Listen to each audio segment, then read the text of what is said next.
listening to the IDP Guys with Sean, John, and Nathan, the Wizards of Fantasy Football. Your go-to source for the individual defensive player strategy. And now, three guys who could only make an NFL team on Madden.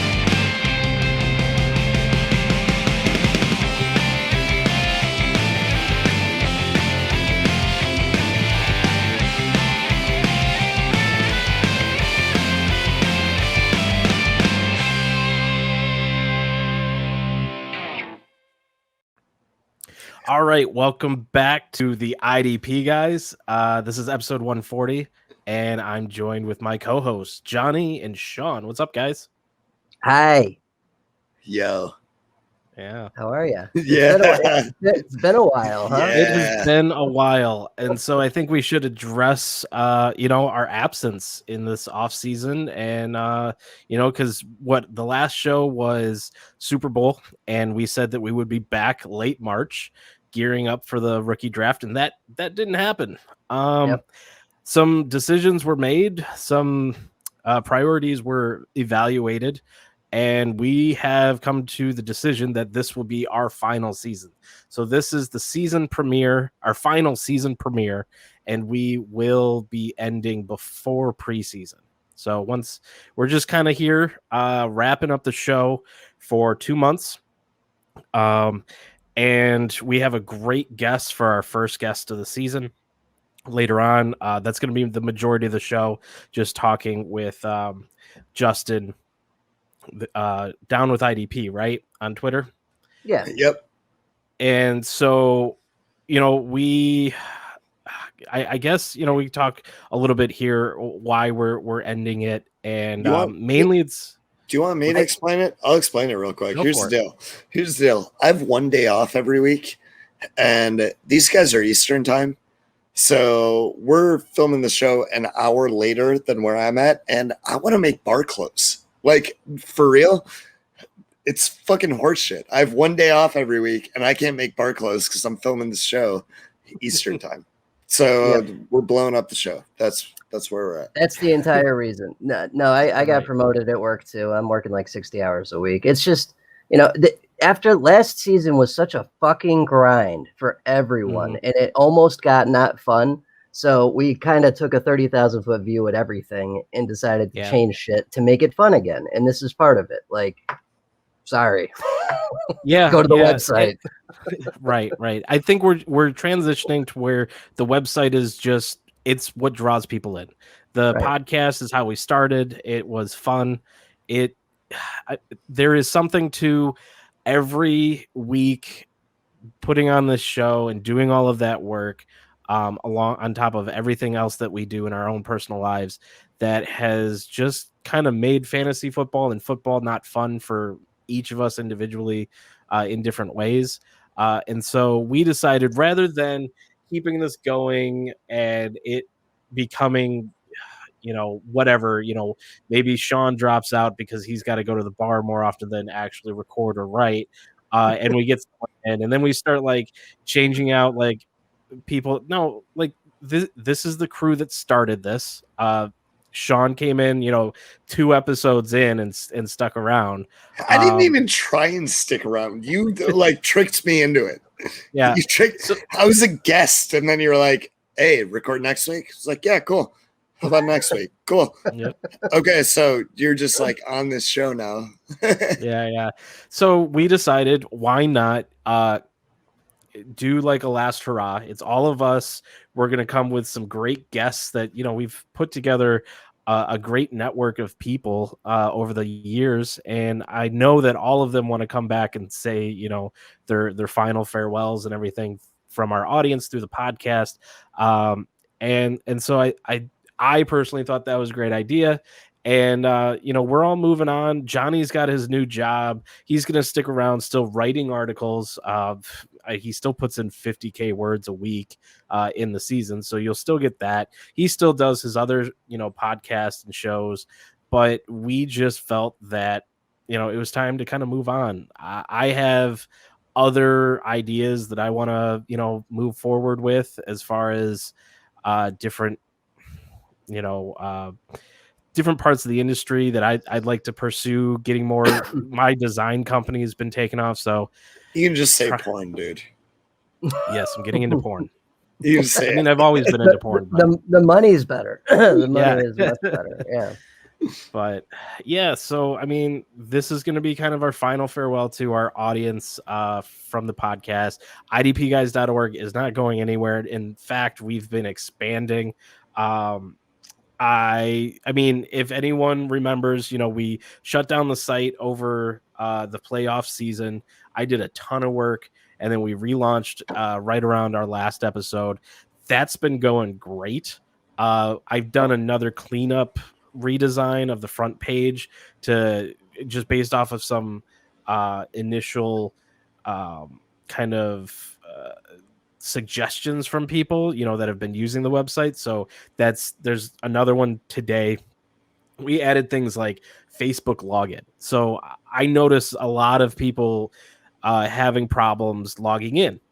Just I get notifications or stuff on the back end saying like, hey, so and so like put in the wrong password and they've got 5 more tries before they're locked out.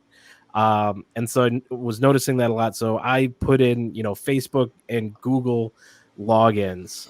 So it's improvements like that we're working on. And that's really where my time is going to go is keeping the website really functional and, continue to offer more stuff for people who are researching for their fantasy teams. But I mean, we're all going to still be in the industry. I think Sean might leave. Sean just hates everybody. I'm out. This is my retirement. Fuck y'all. Peace. No. But no. We're moving towards some different stuff too, like the Devi and the college stuff. Like that's that's gonna be cool too. We're gonna get to some unexplored territory this season. Yeah, nice. Absolutely. We're still gonna have shows on our network as far as Hollywood is just a content monster. He's always putting out Don't articles. Talk to me about Hollywood. Don't bring that dude up. You know better than to bring that dude up.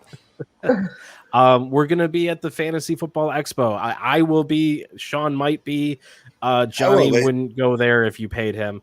But I will pay you. No, I will pay you. But it'll be fun. We're gonna we have a booth set up Johnny, in the main hallway. So I've got 3 weeks of vacation. They're spoken for. Yeah. Johnny's gonna be. Oh my God. What video game is it gonna be for, Johnny? At that point, August, it'll probably be Final Fantasy. Okay. At that point, all right. No, I can get on board with that. Never mind. You're fine. Yeah. You're fine. Or it might be replay 3 of the Mass Effect trilogy. That's probably more accurate. Yeah. But yeah, no, absolutely. So, we're still going to be around. You're not going to, we'll just be doing other things. It's been 4 years of this podcast. And I know that there's some podcasts like the Fantasy Footballers that have been around for a long time, but like we see so many podcasts have come up and then disappeared in the time that we've been doing this. Like the whole space of fantasy podcasting, IDP Twitter, all of that stuff has changed so drastically, and I think it's time to just kind of pass on what we've done and move forward with new projects. I think it's time to do another Power Hour episode. I'll do it with Twisted Tea. We'll let Johnny host on this. Yeah, one. I'll host. You guys go until one of you yaks. I got money on Nate yakking first. I got money on Nate every time. So we'll get Hollywood, Biddy. Yeah, we'll get it all together. Amen. Yeah, people will still see us, but so make sure you're following. We'll do our final episode, and then we'll do our real final episode, which is just Power Hour episode of us getting hammered with Johnny as host. There you go. So what we're going to do this summer is we're going to keep it fun. These episodes are going to try and we're just going to try and have fun with them. So I hope you all enjoy that. Make sure that you get the Rookie Draft Guide magazine from the IDP Guys. It is out. I finished it up last week and just finally pushed out promotional materials today. And so go to idpguys.org. Under the rookie, it's actually rookie database. There's a button for Rookie Draft Guide. Next year, starting this summer, we're going to have that all on the website actually searchable, and so that next year you can have access to those rookie stuff as we build it. So that's going to be really what we're doing going on for next year, as well as make sure you sign up for the IDP Guys Invitational. It's our charity league that we put together, started last year and had a good time. There it is. So yeah, it's starting. It's officially an episode. Nate has gas. Yep. Okay. Also, like, sorry, real quick. You never talk about this really, but like, a lot of places will donate money to certain causes, all that stuff. But like, Johnny has spent a lot of time working with autistic people. Yeah. This is something that he does, and this is something that's dear to his heart, and this is his charity, you know, and Dan's too. Dan, this is Dan's idea. Dan Cook. Yeah. Right. And it's not just something where it's like, oh yeah, we're going to play fantasy football and donate to a random cause. It's like, no, this is something that they care about a lot. Right. And you should care about it too. Really, the donation, like it came up in our chat last year, and it was about what Dan Cook already did was help set up these eliminators that gave money to the Autism Speaks, Autism Awareness charities. And so we built the tournament around that. It did come from a place of where we wanted to bring a Scott Fishbowl style charity league to the IDP community, but it really was for the purpose of donating to this worthy cause that, you know, there was a lot of people. I actually get reached out to a lot about this charity because there are people who, you know, they have a family member that is on the spectrum, or what, you know, they know of someone and they say like how awesome it is what we do. You know, we really built this as a means to donate rather than just another reason to play fantasy football. So, right. Yeah. So definitely check that out. Go to the website, idpguys.org, sign up. We will be starting to ramp up the marketing on that soon. We try and kind of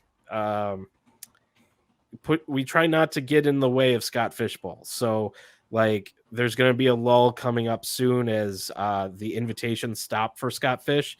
That's when we're going to start marketing to get people to sign up. We probably got 100 already signed up over the course of the year. And then if we can get even more, you know, we're going to be expanding hopefully to 120 teams this year. 10 divisions of 12 players, and seeing what we can bring as far as donations to that charity. And yeah, so we cracked 2K last year, which was awesome, and we're gonna smash that this year. But also, like, if you've never played IDP before, I mean, you're probably not listening to this podcast. But whatever, maybe it's maybe it's on in the car somewhere, and you're just a casual, right? Like, whatever. It's probably not. No one's blasting this out of their car, not with the mouths we have. But whatever. It's gotten better. If you go back to our first episodes, it was terrible. It was terrible. Yeah. But the point is, even if you have minimal experience in IDP, this is a good place. You do the divisions by experience, so that's how you did it last year, right? Like, so you know, you're not playing with, you know, Mike Woolard or Tom K out the gate, like. Right. You know, if you've never played. Now, if you are an experienced IDP player, you might be playing with Johnny. You might be in his division, you know, and then you're really kind of rising to that challenge. So it's really just about having an opportunity where people who, you know, haven't ever played before can play. People who have been playing for years can play, and anywhere in between. And I believe that last year the winner didn't come from the top divisions. He was it wasn't like a lower, a beginner division, but it was that like 2 to 5 year division. Yep. So, it's really open, and we've got a great scoring system that really keeps everything very close. As far as values, you can trade a wide receiver for a linebacker or a defensive lineman, depending on who it is. So it's a very good. If you're not experienced, you're just playing against Joe Schmo, Steve, Mike, Jordan, Mm-hmm. Yeah. I like the there wasn't a lot of bench space either. So that was a good thing though. Because you were churning every week and you had to stay on top of things. So it was a really active league. It was good stuff. Yeah. Oh yeah. Oh, and those bench spots, there were a few people that got a little pissy because of COVID, thinking that like I would go in and change their lineups for them. Because last year with the whole commission, like when they first started, fun. people were like allowing the commissioner to change their lineups because of COVID stuff. And I was like, first off, there's no way with 90 something teams to be able to do that. But I was just like, you got to deal with it. That's part of the game is, late scratches, all that stuff, the bench spots, like that's what it is. There were no IR. There's no IR in redraft fantasy. So, yep. But yeah, keep an eye out for that. Yep. So with that, we're going to go right into our interview with Justin Varnes at Down with IDP. And here he is. Alrighty, and for this inaugural, whatever season this is, of the IDP Guys podcast interview, we've got our first guest of the year is Justin Varnes, IDP analyst from FantasyPoints.com, frequent guest on Sirius XM Fantasy Football Radio's Grew in the Morning Show, and one of my co-hosts on Getting Defensive, which is a podcast that we do and talk about IDP sometimes. Justin, welcome to the show. Thank you for coming. Pleasure to be here, guys. Looking forward to talking some defensive side of the ball. Yeah, absolutely, man. And just a little backstory. So Justin is one of, if not, absolutely one of the best IDP minds out there. Like he's the guy that got me thinking about streaming based on, more than just corners and the normal things you stream, based on opposing offense. Like that's something I had never looked at until he had mentioned it, like early last season, and I started looking at things like a whole different way, and it really changed how I played last season. So that was good stuff. Thanks. Yeah, it's the defensive side of the ball is inherently reactive, right? They don't get to decide when the ball gets snapped or who it's supposed to go to and in what direction. So, how fast an offense plays, all these sorts of things, where they generally like to throw the ball. Like, give me any cornerback against Aaron Rodgers. That guy just loves to pick on cornerbacks, So, to me, that's kind of a neat way to think about it, because it'll help you get out of trends of like, a cornerback will maybe have, 7 tackles one week and 14 tackles the next week. And you're thinking, okay, this is like his breakout games. He just happened to run into 2 offenses that like to throw outside more often than not. And then he goes back to getting, 3 tackles the next week and, you got burned. So that's really coming from experience, because when I first started, I was always behind the ball. I would be picking up players the week after they blew up. And that was kind of one of my solutions to teach myself to start thinking ahead and not just be 1 week behind constantly. Yeah. Nate's like 3 weeks behind constantly. So all right.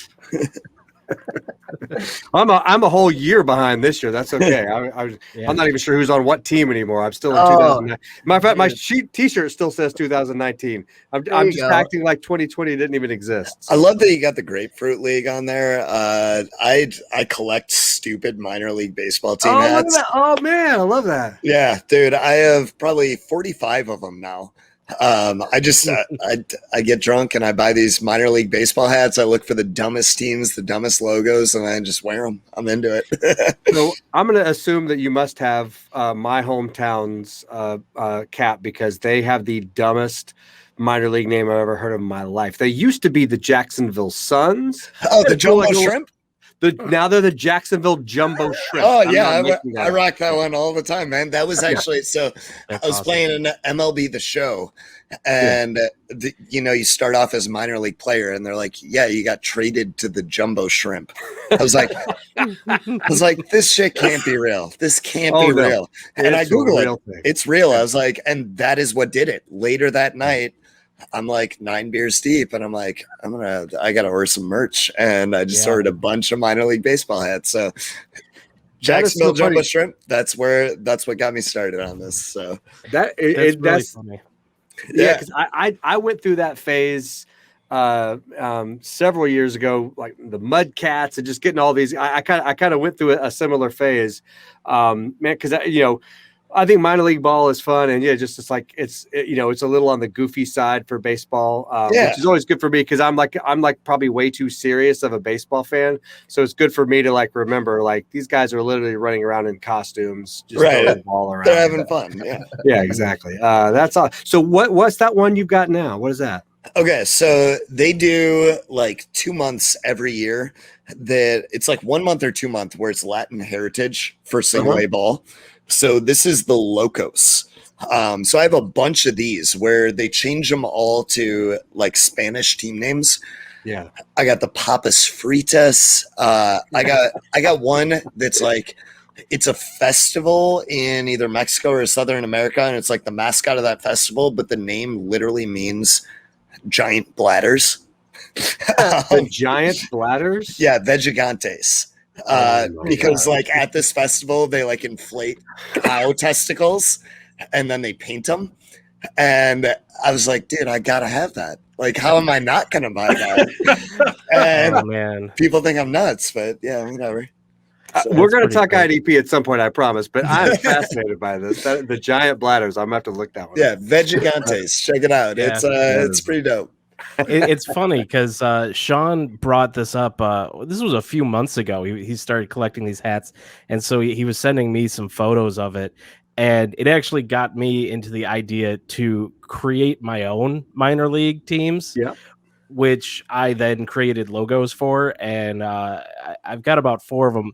I think one of my favorites that I sent to Sean was the Jersey City tire irons. We just had a whole night of picking out places that did not deserve or should not have a team. If you know anything about Michigan, Escanaba is this like one light town in the UP, and so we had came up with the Escanaba sandwiches, and so I made a whole logo and everything. Those were good too. I was into those. I would buy hats of those. I would totally. Go ahead. Only one has been sold, and that's my dad. I had to make a shirt specifically for him, and but yeah, no, it's coming. I want to do a full 8-team minor league and put them out there for sale. I would buy the Jersey City tire irons.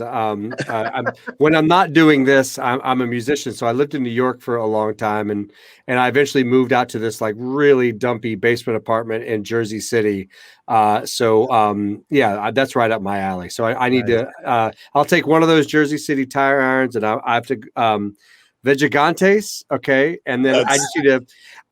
I have to this point refused to rep the Jumbo Shrimp. I still have my old school Jacksonville Suns, but I might just have to lean into the ridiculousness at this point and go ahead and do it.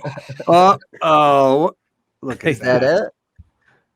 Put that towards the camera. Let's see. Yeah, put that towards the Papas Fritas. Papas Fritas. Okay. All right. We should probably talk football now. No. Hey, this is par for the course. We get off topic real easy, but that's okay. We're just having fun with it. But all right. Let me fire the typical softball questions at you. So, how old were you? When did you start watching football? How'd you get into football? What's your favorite team? I still don't even know what your favorite team is. We did all those shows together. I have no idea.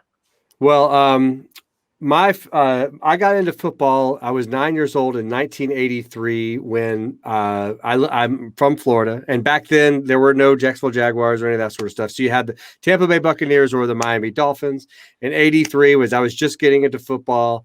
We drafted some young quarterback out of Pittsburgh named Dan Marino, and then I was hooked. So I was a huge Dolphins fan. Dan Marino, that whole period there. That's how I got into football and became obsessed with it. And then it actually is part of the reason I got into IDP, because as the team, kind of progressed, we eventually got Zach Thomas at linebacker, Yes. And so then I started to become focused on the defensive side of the ball. And also, just watching the 85 Bears tear up the league with that 46 defense, and just, watching these big bruisers, manhandle these little, dainty quarterbacks. I was like, I could get into this. But yeah, that was it. So I'm still a suffering Dolphins fan, but man, I love having Brian Flores. I think he's done great work with their defense. I love that he's prioritizing DBs. He's, he and, Don Martindale kind of is doing it in Baltimore as well. Just like you cannot have enough, you can never, I'll go back to baseball. In baseball, you can never have enough pitching. These guys are like, just give me every cornerback and safety known to man. That's how Tampa built their stuff. Right. They just keep drafting corners year in, year out, and they just see what sticks. Throw shit at the wall, see what sticks, and that's how Tampa's defense became Tampa's defense. Yep. Yeah, it's working. So I'm also I'm of the let the kid play mentality. So I'm glad they didn't do anything stupid, and I'm glad they're going to let Tua grow into this. He had some bumps and bruises last year, but as we'll probably get into, and you guys have probably talked about, any of these rookies, and this is obviously applies to all the rookie IDPs, maybe Jeremy Chin excluded. Everyone had such a terribly slow start last year without having any sort of real preseason or training camp. And, I think that hurt Tua. And obviously we can get into it, but there's tons of IDPs who coming into their second season now, Isaiah Simmons, et cetera, that are likely gonna, people might undervalue at this point. You cannot just throw a rookie in and expect him to do well without any sort of training camp or any of that sort of nonsense. So I'm excited to watch Tua play. Hopefully I won't, show up here 6 months from now cursing Tua's name. So there are 3 camps with Tua. You're obviously not in the hate Tua camp. Correct. Are you in the really believe in Tua, or the I guess we'll see what happens? I guess we'll see what happens. Okay. I know he's had trouble. Last year he had trouble, letting the ball go. He was tentative, had trouble absorbing the playbook. Those sorts of things, I think, are things that can be overcome. I think, I look at that and I say there's at least enough of a possibility that lack of training camp, lack of preseason, coming off the injury, didn't even finish playing football in college, did, but, just losing all of that time slowed that process down for him. So for me, I would rather give the kid at least a chance to show that he's got the goods before we just immediately jettison him and try again. But where are you guys with that? So before we get to where we're at, real quick, if you had to flip a coin right now, future top 10 quarterback or future guy that Dolphins are trying to replace? Because if you're not a top 10 quarterback, they're trying to replace you. So absolutely. I think he's got the goods to be one. It's just a matter of the mental aspect of the game. I'm not letting you off the hook, man. I'm not letting you off the hook. You gotta put your money down. Top 10 quarterback. Top 10. Hey, all right. I'm going to buy a replica Tua Tagovailoa Hall of Fame gold jacket one day and wear it on your show, in 20 years. How's that? So there we go. You must have liked the And I'll draft wear pick my then. jumbo shrimp hat to match. I just bought my Blake Bortles Packers jersey. Yes, the boat. Nice. How much does that run? How much did that run? I got it from China, so $25. I bought 5 of them because everybody, as soon as I started ordering it, everyone at the bar was like, "Yeah, buy another one." Like, I want one. I want in on that. I'm like, okay, 5 of them, $125. Let's go. Here we go. So got a bunch of Blake Bortles Packers jerseys coming to my house. I got a couple things. So first of all, love Zach Thomas was one of my first favorite early IDPs. Like one of my favorites all time. Love the corners you guys have there, Xavier Howard and Jones. Like, ooh, beautiful. What do you think of your guys' draft pick right there, right in the start to get a little help for Tua, get him one of his guys? What's your take on that? He wasn't my favorite receiver coming out of the draft, but I think they again, they're taking another shot. They've taken, we'll see if Devontae Parker, turns back into a pumpkin or not. That kid is all over the map. So, but yeah, Pumpkin's for that coming. reason, yeah, for that reason, I'm glad they got to another offensive weapon. I think there could be some chemistry there. So, they obviously have a solid defense. It's just a matter if they can actually get their offense moving again, and they won't have Fitzmagic there to bail them out 8 times last season. So that was a weird move, but I kind of get it. I just was like, well, look, they're trying to develop a quarterback and win games, and Flores did his best to thread that needle. Yeah. They still almost got in too. Yeah, right. Exactly. Yeah. If they were, like, 3-7, then they should have just let Tua run it out and get his ass beat. But they were trying to straddle the fence and it almost worked. So. Yeah. But to be clear, I'm not expecting big things out of the Dolphins this year. At best, I think they might slip into a wild card spot. Obviously, I think that's the Bills' division to lose. I'm hoping in a year or two here, if they can just keep the defense together long enough, while that offense hopefully ascends, but we'll see. I've given up hope on them years ago. I'm expecting, another 8-8 season kind of vibe. Okay.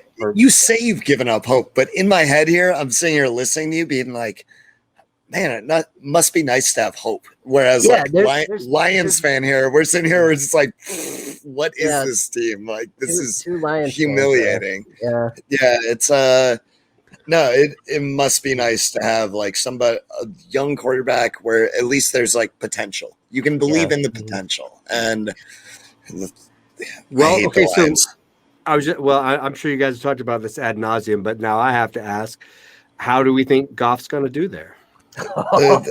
Goff is it's not going to be pretty. It's going to be real ugly. This Lions team, like this roster right now, I think like people might argue with me about this, but I think people that have been around for both teams might not. This team might actually be worse roster wise than the 0-16 team. You need a lot of things to fall the wrong way to go 0-16 or 0-17 now, but like this is that caliber of team. Like, where do you stack it up, Sean? Where do you stack it up with the Browns 0-16 team?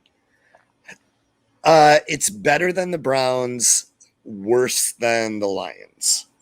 Okay. The Browns 0-16 team, like that was deliberate. They did that on purpose. They had no quarterback. The Lions at least like tried. They're like, okay, we got 9 quarterbacks on the roster. We're gonna play all 9 of them at different points during the season. We're gonna throw in Dante Culpepper, Dan Orlovsky. Like there were like 6 quarterbacks that started that year. And it's like, okay, this isn't working. Try another one. Like the Browns were just like, nah, fuck it, we suck. Let's go with it. Hey, I got one more Dolphins question for you. Myles Gaskin, does he last the season, do you think? Is he going to be the guy all year? What do you think? I don't think so. I mean, really? You mean last the season as in ends the season as their lead back? Yeah. I doubt it. I mean, I think they like him, but I think we've seen far more talented running backs struggle to produce on that level for any sort of sustained period of time. And I just think I think they got a little bit lucky with him last year. And they had all these veterans come in and do basically nothing. So I felt like if any of those veterans had stepped up, he might have lost more time. I just don't.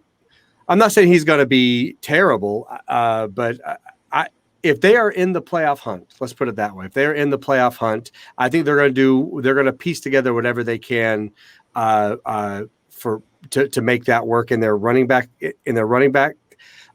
core. And I think Flores has enough of that Bill Belichick mindset to just, kind of almost the same thing we saw that last year with some of the veterans. Like, let's just have 4 or 5 of these guys, and depending on the game plan, we're going to run them out there. Right. So it's partly coaching and partly, the chances that Myles Gaskin's going to turn into the next, Arian Foster or something are pretty slim. Yeah. So I really liked Myles Gaskin in college. I think I ended with a 3rd or 4th round grade on him, which is pretty high for me. I don't grade running backs in the 1st or 2nd round usually. He's older, so it would not surprise me if he was replaced with the low draft capital, all that. If you had to guess with who's on the roster right now, who would overtake him? Because I don't see a whole lot of competition. No, yeah, and that's the problem. I mean, there's probably not going to be Malcolm Brown, probably not going to be Ahmed, probably not going to be Patrick Laird. Jordan Scarlett, that's a long shot. Yeah, and I hated Scarlett's tape. Yeah. I'm going to say Malcolm Brown. If anybody, yeah, that would be the guy. But I think more than anything, it's that it'll be a mess. That's what I think. It's not that I think Gaskin's gonna flame out and be no good, but he'll have to be so good for them not to continue that rotation that they tried to establish last year. Unfortunately, they picked some pretty beat up old running backs like Jordan Howard and stuff to get it done, and they weren't getting it done. Well, they do a lot of that Patriots stuff anyway. Their defense is like that. Their defense changes every week. It's never the same. I hate it for IDP, except Xavier Howard. I hate it. Right. Yeah.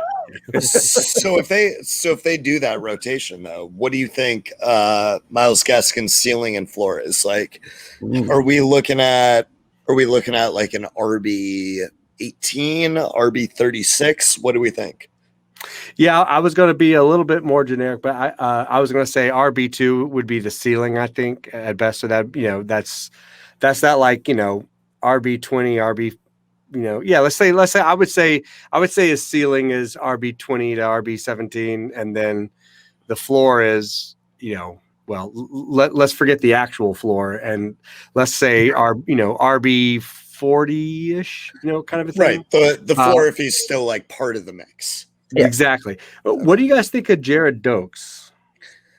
Not a big fan. Yeah, neither was I. Yeah, it didn't do anything for me. Yeah. So I just see a bunch of Jags on this team, and that lends itself to Gaskin being able to stay on top. I just think with the way they ran their running backs last year, that they're looking to do something similar, and Gaskin might end up. I think Gaskin will end up with the most amount of snaps and carries. I just don't think that's going to amount to any sort of lead back role that will be of much value other than RB2, RB3. Sure. And to me, he kind of gives me the vibes of like the Philip Lindsay career. That's the easy comparison, but it's like very undersized, underdrafted, guy that I had rated very highly in the draft process that went undrafted, and then they get the opportunity. It's like, oh, this guy's pretty good, and they do pretty well with the opportunity they're given. But there's no draft capital there. They're undersized and a little older, and once their time is up, and suddenly they're back end of a committee and value's gone. And that's kind of the vibes I get from Myles Gaskin. Yeah, I think you articulated it perfectly. It's all of those factors. There's it's not that he can't overcome them, and he sure overcame them last year enough to be at least fantasy relevant. And for a while there, was running kind of in that RB, back end RB1 crowd. He's small and he's skinny for a running back. It's nothing on. You do this long enough, and you guys have. You look at that stuff on paper, you say it's. I mean, everything has to go right for Gaskin. In terms of getting enough playing time with all those other running backs. He's got to somehow, of course, there's always, famous running backs who, why am I blanking on who's the Eagle who like never dies? He's like 5'1" and he's like Darren Sproles. Yeah, Darren Sproles, right. There you go. Yeah. Anytime you drafted an Eagles running back, you always hated to see that Darren Sproles was in the game because you're like, oh, here it comes. He's going to score the 4 touchdowns tonight. Yeah. So they definitely exist, but man, it's going to take a lot for that to happen. And clearly, as a Dolphins fan, I'm rooting for it, but as an analyst, I can't ignore all those flags. Yeah. And I think you like him a little less than me. I was a big fan of him at Washington in college. Like I thought that dude was G. For me, the big issue was like, this dude's too small. He's not going to get drafted highly. He's too small.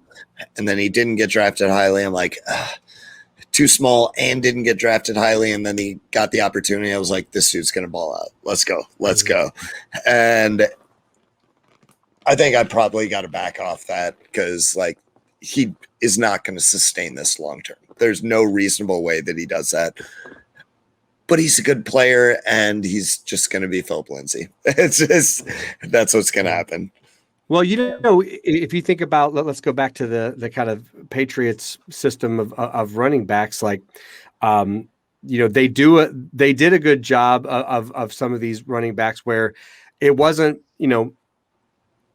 there's no bell cow there, right? There's no guy you just throw out there and that he's gonna get the rock every time, but there were definitely stretches of games where you wanted, hell, there's for a while there, but you wanted to have Rex Burkhead, or James White, et cetera. James White's the type of player that they didn't run out there all the time, but there were certainly games where you were glad you had James White on your roster. There's still games I'm glad I have James White on my roster years later. So man.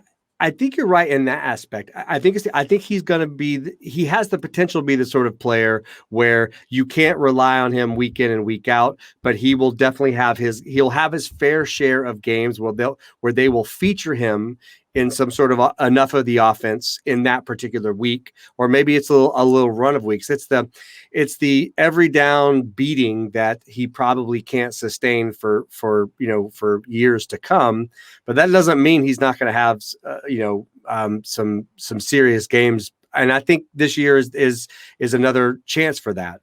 Whether or not he ends up at the end of the year as somebody who's taking 60% or more of the snaps at running back, that's the only thing I'm worried about.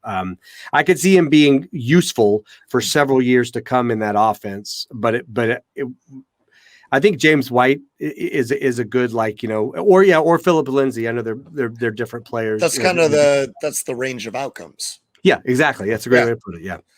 Yeah. Best ball champion. Yeah, exactly. Oh, we definitely want him in best ball. Right. Yeah. Right. Man, so much good IDP stuff we're covering here. This is awesome. I know. I'm trying.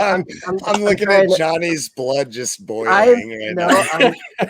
I got to keep us on track, or try to. Okay, right. so let's shift gears a little bit. So how'd you get into IDP? Because we all start just regular fantasy theoretically. Like no one really jumps into this immediately. How'd that start for you? I did. Oh, Nate did. Yeah. I made him. Yeah. Oh, there you go. Yeah. Yeah. Well, for me, just starting fantasy football was just, I had, I taught some music classes at a college, several years ago, and all the kids were in this fantasy football league, and they wanted me to join. And honestly, my first reaction was like straight up Kenny Powers. I was like, I'm not trying to be the best of the internet, guys. Like, have fun. Like, I'm cool. I'm going to go watch real football. But they suckered me into it. And then I was like, all right, I'll do it. And 2 games in, I was just like, oh my God, what have I been doing? Like, I don't have to just sit around and watch my Dolphins lose. This is amazing. So then I got super into it. And then a couple years later, I got into a league and I looked down and I was looking at the rosters, I was like, LB and D. Oh, okay. Oh, we're playing defensive players. But I was all for it. Like I said, I kind of grew up with that, enjoying watching defensive players, particularly I was back, pre, concussion settlement era where like half the fun of watching, Sports Center was to see all the like crushing blows. So I was kind of, I was into it. So because of that, in that particular league, I was looking, I was looking for defensive players, probably more so than everyone else. And then it kind of just like appealed to my ego that I was like winning the league because there's this whole area that everyone else was pretty much just, taking ignoring. Ignoring. Right. Yeah. And so I thought of it and I still do. It's a competitive advantage, Right. That's how I got into it. And then, just kind of took off from there. Early on when I got into fantasy football, I started following John Hansen and Joe Dolan. And they'd have a radio show on Sirius XM. So I started following them on Twitter. And then Joe Dolan one day just tweeted out, like, if you are obsessed with IDP and know how to write, give us a shout. And I had never written anything. I had like 0 followers. I called it football Twitter. Like I decided to make Twitter only about football and, just ignore everything else. Mm-hmm. Yep. Yeah. We know about that. Yep. Yeah. It's like all the different social medias. It's like, it's best to kind of almost like keep them, whatever you're in the mood for, you can go to one social media and deal with it. Comedy Twitter's pretty good too. Check that out. You know what? Comedy Twitter. I got to get to that. Yeah. I have a handful. I'll Nick Swartzen, who's a huge fantasy football fan.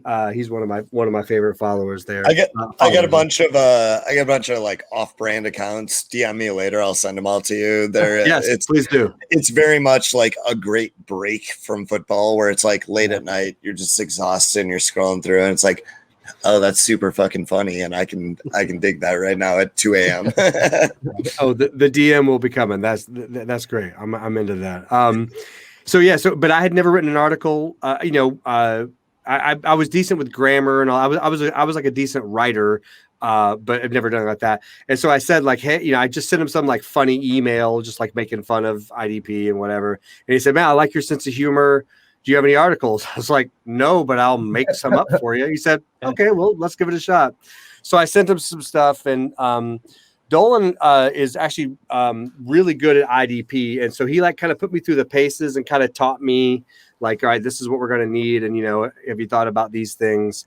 And then they just like, well, let's give this a shot and see how it works. And so that was it. It was just like answering an ad on Twitter, just being super aggressive about it.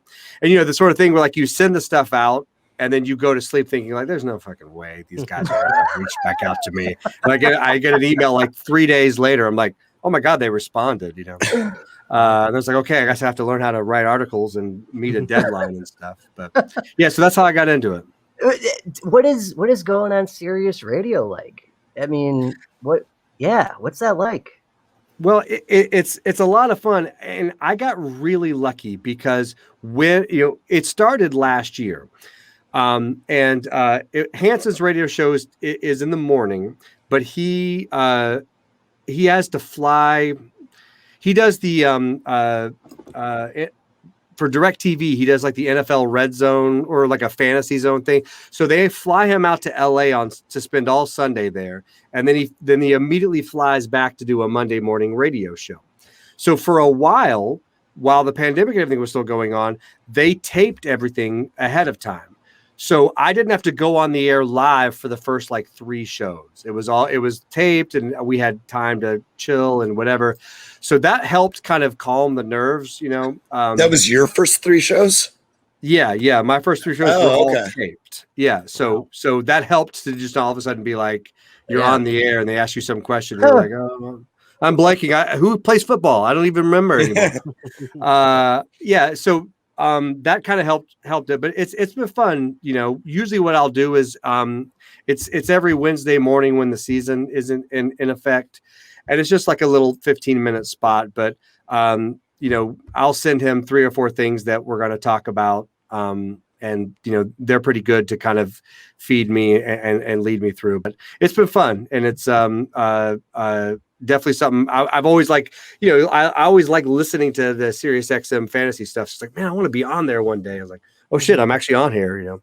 So but my wife was like, you're not gonna like be listening to yourself, are you? You're gonna like be going back and replaying and listening to yourself. It's like just a couple of times and then that's it. I don't like my voice that much. I can't do it at all. I sound like such an idiot. I hate it. I sound like such an idiot. I've never listened to one of our podcasts. Never once. It's like, I don't want to know what I sound like. This is terrible. Right. Yeah, that's probably best. Ignorance is bliss. I like tuned in to listen. I was like, oh my God, I sound like a fucking moron. Yeah.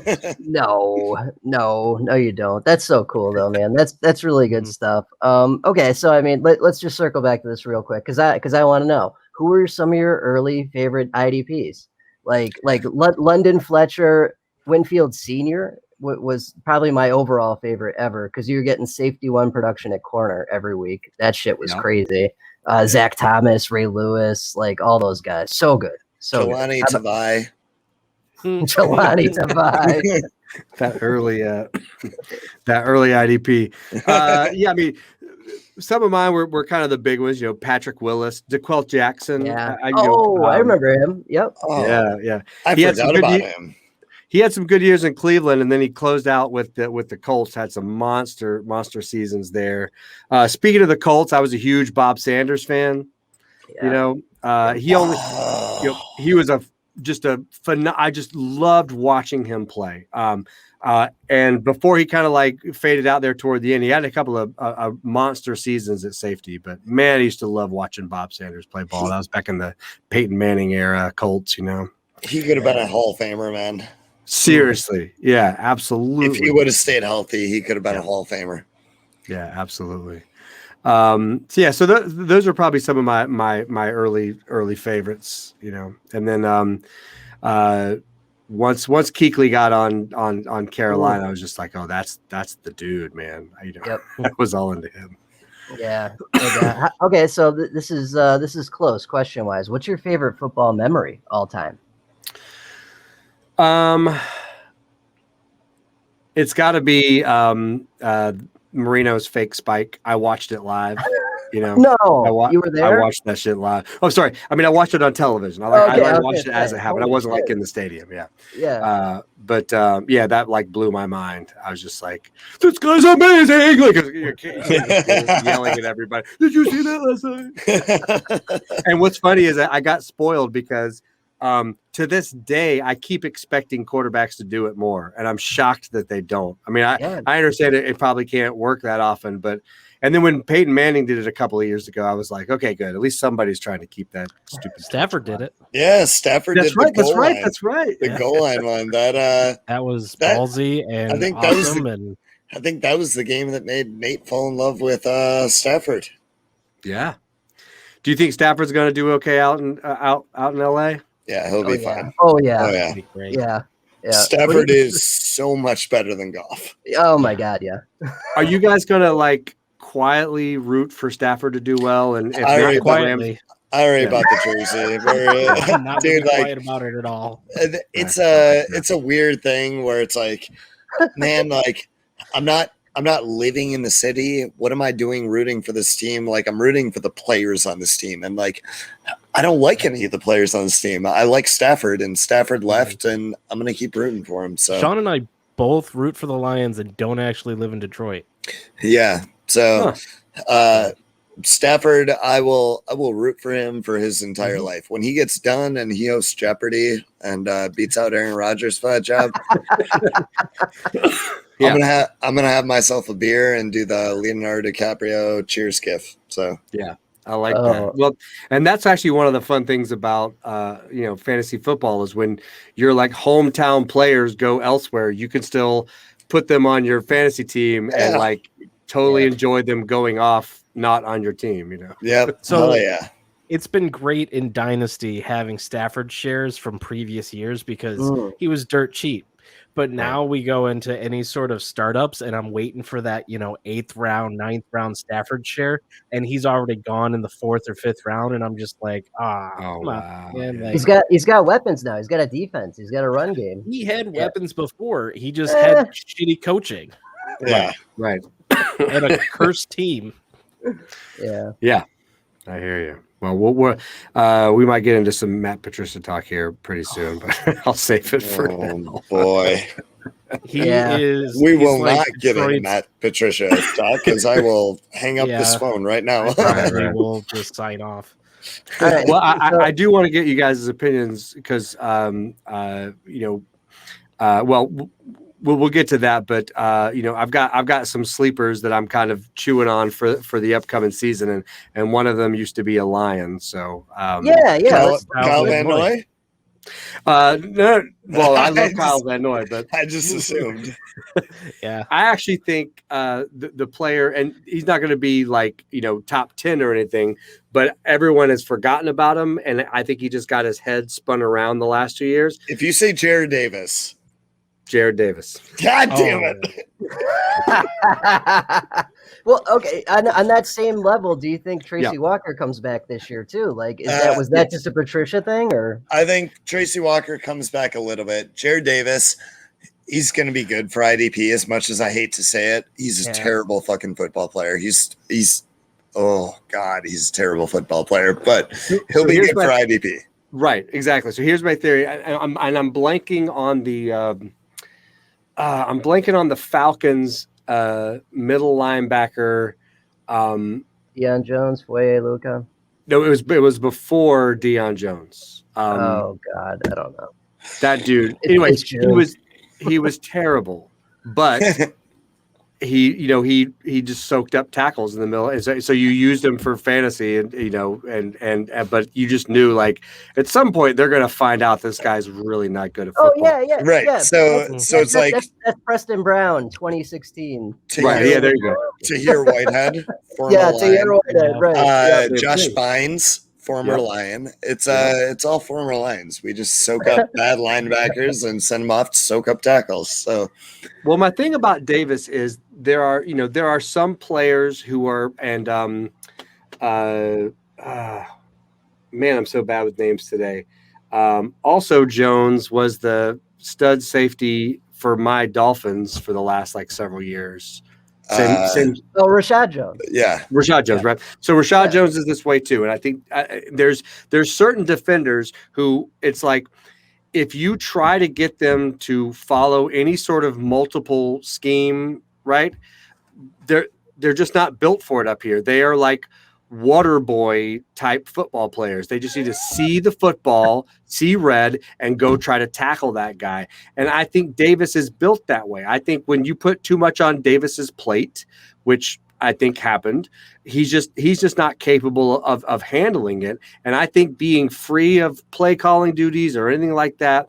And also I think the Jets have a Quentin Williams there and Sheldon Rankins and stuff. They have a pretty solid defensive line. I think between Mosley being there and those guys in front of him, they're going to allow Davis a little bit more room. Now, again, Davis is not going to be an LB1, but he was a 100 total tackle guy a couple of years ago, and I think he's got that capability, and I think he's going to be absolutely free. You think he's going to be advocate, though? Yeah. To play devil's advocate, didn't Jared Davis last year pretty much have all of those duties taken away from him, and he was just nose to the grind, rush the quarterback when he was in on those package deals.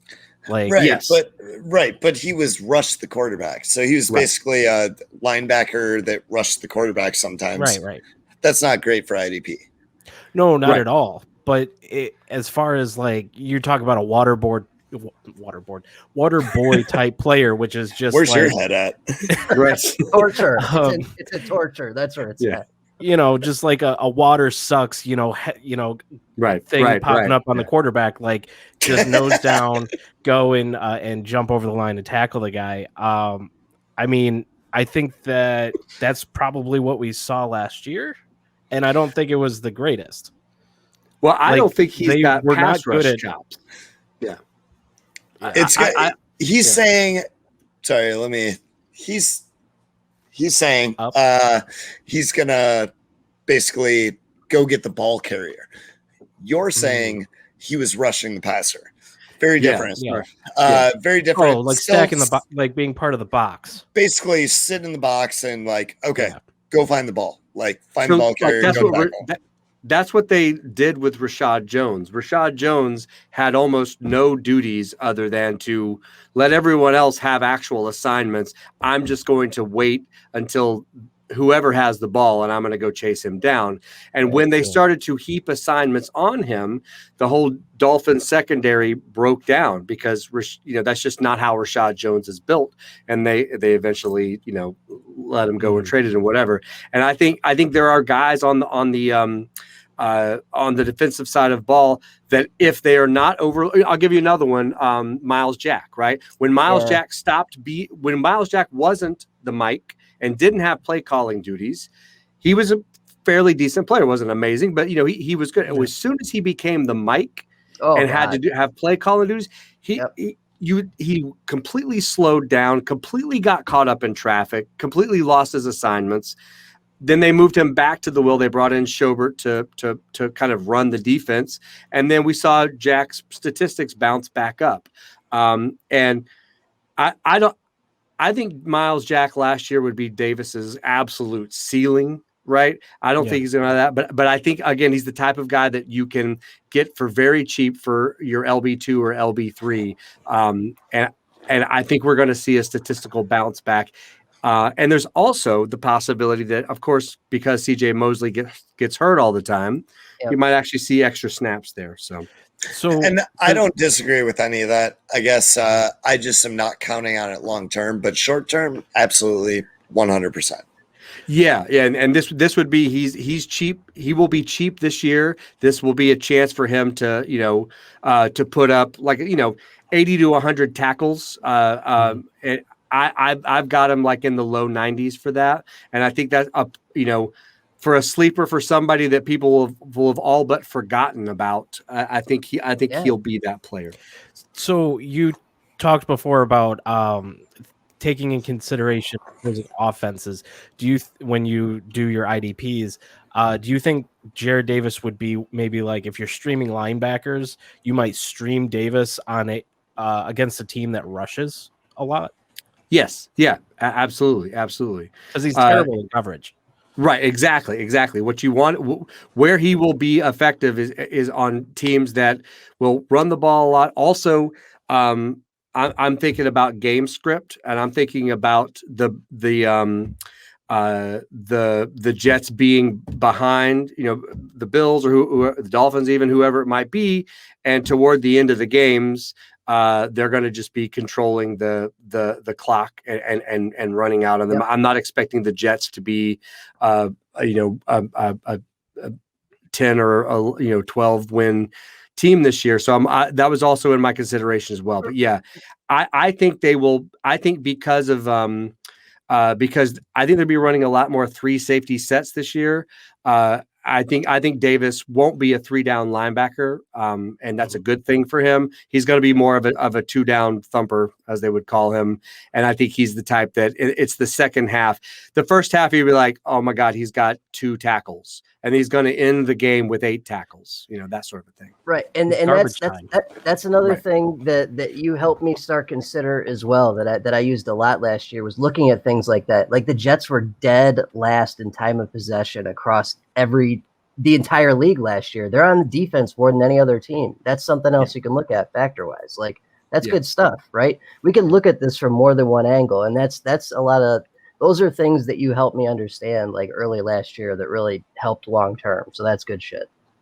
Yeah, and streamer, that's a great way to think of it. Like, there will be times when Jared Davis will be a great streamer, and there will be times when you'll look at the offense and they run 4 wide so much, and you think Jared Davis is going to see 7 snaps this time. You know? Right. Yeah. Right. And those 7 won't be pretty. So to take over, I've got a question, and this kind of moves along our topics that John's already got down, and it's written a little bit different on his notes. But what positions would you stream? So like when you go into a startup draft, and where are you valuing? Are you valuing linebackers or fading them and then streaming them, or are you doing that with defensive linemen? Or I guess even safeties, like defensive backs. Right. Well, for me, I prioritize elite defensive linemen. Let's go. Because you know what you're doing. That's why. Let's go. Cheers. Cheers to you, buddy. Yes, sir. Yes, sir. I will fight till the death on that one. Go Jumbo Shrimp. Because particularly nowadays, if you just watch the number of defensive linemen who play 1,000 snaps, 5 years ago they were in the dozens. The last couple of years, there's fewer than 10. There are so few Joey Bosa's out there, healthy Danielle Hunters, those type of players, even. Cameron Jordan, I understand that he can be, they can all be inconsistent, but I want one of the 5 or 6 guys that I know are going to be out there for every or almost virtually every single snap and are in a position to produce. Because it's like there's a small category of them. And then from DL8 to DL30, I mean, they're literally a dime a dozen. So I want to grab one of those guys early. For linebackers, I want what I would call like an anchor linebacker. Same sort of thing. It used to be that linebackers were a dime a dozen, but there now are no longer that many 3-down linebackers. It used to be every team had at least 2, right, 3-down linebackers. Now it's rare that a team has 2 3-down linebackers because of all the defensive backs that come in. So over the last couple of years, I've had to move up those what I call anchor linebackers. It doesn't have to be Darius Leonard. I'm not going to go early and get a Darius Leonard, or a Devin White this year. I'm fine with a Levante David or any of these other 3-down linebackers who I know are just going to be consistent. I want my ones to be consistent. They're the ones that I do not want to worry about. Because there are fewer defensive linemen that play every snap and fewer linebackers that play every snap, there are boatloads. We talked about it earlier, how many teams are prioritizing having multiple defensive backs on the field, ad nauseum. So because of that, I will stream even safeties. I will stream, but my number one streamer is always cornerback. Oh yeah. Over the last 10 years, you've got about a 20% chance for your cornerback to repeat in the top 20. So whatever Carlton Davis, baby. Carlton Davis. Let's go. Dude, I love me some Carlton Davis. And I was early last year, I was banging the drum on Antoine Winfield Jr. It's like, I know he's a rookie. This kid is special. Yep. And he's got a Super Bowl ring now to prove it. I didn't even have to fight anybody on that because Johnny was such a fan of his dad that it was like, he's good. Right. It's like, I was on board. Okay. Automatically on He's board. good. Okay. Absolutely. But yeah, so cornerbacks for sure are easy streamers, and I don't want to waste the draft capital on them. So for me, once I at least have my, let's say whatever. Let's just say I have my Joey Bosa or Cameron Jordan or somebody, and then I have my, Levante David or someone like that, with Zach Cunningham, somebody who's just like going to be out there and I'm going to be okay. Then when everyone else starts piling up their IDPs, I'm shifting back to, I want the next David Johnson, the guy who starts the season and he's not even in the fantasy picture. And then 4 weeks later, everybody wished they had drafted David Johnson in the 11th round. Well, I want my shot at David Johnson, right? As opposed, I don't need to pick up an LB3. I can pick up an LB3 on the waiver wire. Yeah, you just see those fantasy points per game. That's all bunched up for DLs. It's a little bit bigger for linebackers, right? And then there's just there's like 50 or 60 guys. I'm like, they're separated by a couple of fantasy points per game. Right. I can get that guy. What I can't get is the next David Johnson or the next, tight end out of nowhere. That's like, this kid's special, but he's probably not going to start. And then guy gets injured. He moves up and everybody wished they had taken that flyer on him. George Kittle, Darren Waller. Yeah. Right. Perfect example. Right. Yeah. I want my George Kittle shares, even if, 5 times out of 6 they fail. I'll just dump them and pick up that LB3 with that spot. Right. Because you can always get a Tyrell Adams. You can always get an Alex Singleton. You can always get a corner. You can always get a safety. You can't get that other shit. Yeah. That's what I think. Yeah. Love it. I told you guys he was really good, didn't I? Huh? Yeah, we know. Yeah. Okay. All right. So we will. So we'll wrap up with the stupid early predictions. So we'll just go position by position. Who do you think is going to be the one at each position, and then we'll get your Super Bowl pick. Okay. So inside linebacker. Who do you think the inside linebacker one will be this year? This is going to be a complete shocker. I think it's Darius Leonard.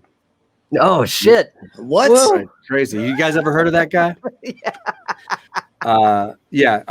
Get this guy off here. Hot takes artist. Get him out of here.